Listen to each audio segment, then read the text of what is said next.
Today, we are diving deep into the anatomy of a global standoff. Tensions between the United States and Iran are heating up, and they're heating up fast. It's pulling in world powers, it's shaking up financial markets, and it is pushing the Middle East right to the edge. And wow, nothing really captures the seriousness of all this quite like this statement from President Donald Trump. This isn't just talk, it's a crystal clear signal of the massive military force that is now gathering in one of the most critical spots on the entire planet. The stakes really could not be higher. So to really get a handle on how we got here, we're going to walk through this crisis piece by piece. We'll start with the military hardware itself. Then we'll unpack the strategy behind it all. We'll look at the powerful new alliances that are forming in response, and see how the shockwaves are being felt everywhere, from neighboring countries all the way to the global economy. Okay, first things first, let's look at the actual military hardware on the move. And let me be clear, this is not a drill. This is a huge, deliberate deployment of American power. The sheer scale of this force is, well, it's immense. We're talking about the USS Abraham Lincoln. That's a nuclear-powered aircraft carrier with a crew of about 5,000 people. It's sailing with a whole group of guided missile destroyers. On top of that, you've got a squadron of F-15E Strike Eagles, which, by the way, is the same unit used in past strikes on Iran. New aerial exercises have been announced, and even the UK is moving jets into the area. This is a really, really formidable concentration of firepower. And just so you know, this is not some routine patrol. Not at all. To put it in perspective, the last time a US carrier was stationed in this specific zone was for the operation in Venezuela.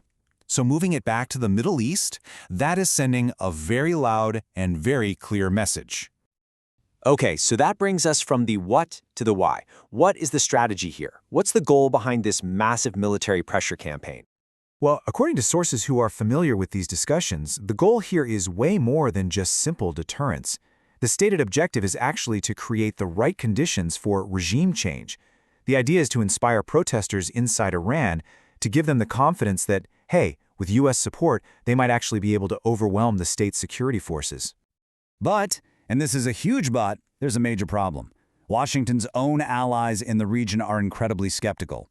While the U.S. is reportedly thinking about targeted strikes to fire up protesters, key partners like Israel and several Arab states are sounding the alarm. They're warning that airstrikes alone are not going to work. In fact, they're afraid it could do the exact opposite, unifying the Iranian people behind the hardliners and crushing the very protest movement the U.S. says it wants to help. And this quote from a senior Israeli official just cuts right to the heart of that skepticism. The belief among those who are closest to the situation is that a strategy that relies only on air power is basically doomed to fail if the end goal is actually removing the regime. Now, in response to all this incredible pressure from the West, we're seeing an equally big move from the East. Iran is not standing by itself in this. And this is a major, major counter-move. Iran has now formally signed a comprehensive strategic pact with both China and Russia. It's a move that all three of them are calling the cornerstone of a new multipolar world order. And if you break this pact down, you can see just how well the pieces fit together. Iran brings its massive energy reserves to the table. Russia provides its military power and, this is crucial, its veto power on the UN Security Council. China brings its massive economic engine, another UN veto, and, really importantly, ways to get around Western financial systems like SWIFT. And what's their shared goal? To create a united front against what they call unilateral coercion from the United States. Now, it's super important to understand what this is, and maybe more importantly, what it isn't. This is not a NATO-style treaty where an attack on one is an attack on all. Think of it more like a broad geopolitical coalition. They're set up for coordinated economic, diplomatic, and strategic moves. It basically raises the stakes of any conflict without making a formal promise of military intervention. So, with these global powers drawing their lines in the sand, how is all this playing out in Iran's own neighborhood? Well, the short answer is extreme anxiety. And what's really striking is that the pushback is coming from America's own allies. Key Gulf states, we're talking Saudi Arabia, the UAE, Qatar, Oman, they are actively lobbying Washington against a strike. They're making it crystal clear they will not allow their territory or their airspace to be used for an attack on Iran. Why? Because they're terrified they'd be caught in the immediate crossfire. This anonymous quote from an Arab official just perfectly captures the feeling in the region. There is this deep, deep fear that they're the ones who will be left to deal with the fallout from a war they desperately, desperately want to avoid.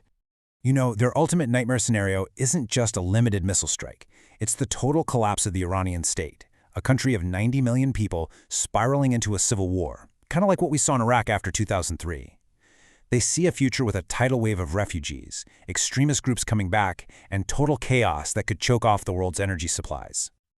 And that brings us right to the global impact, because this isn't just a regional crisis, right? It's a crisis with a global price tag. And believe me, the markets are already reacting. Let's start with this number, 20 million. That is how many barrels of oil pass through the Strait of Hormuz every single day. It is one of the most critical energy choke points on the entire planet, and it sits right in the middle of this standoff. So as you can imagine, the market is nervous. Just the threat of a disruption to that supply has sent Brent crude oil prices jumping to their highest level since September. Any escalation from here could send those prices through the roof. And it's not just oil. In times of intense geopolitical uncertainty like this, investors flee to what they call safe haven assets. And that has pushed the price of gold to a new record high of over $5,500 an ounce as everyone hedges their bets against instability. So, where does all this leave us? We have a massive military deployment, a very high-stakes U.S. strategy, a new global alliance pushing back, and an absolutely terrified region caught in the middle. Well, the final piece of this very dangerous puzzle is Iran's network of powerful armed allies across the region, its so-called axis of resistance.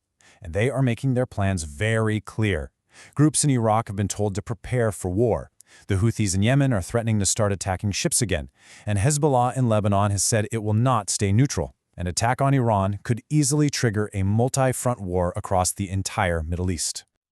And so that leaves us with the ultimate question.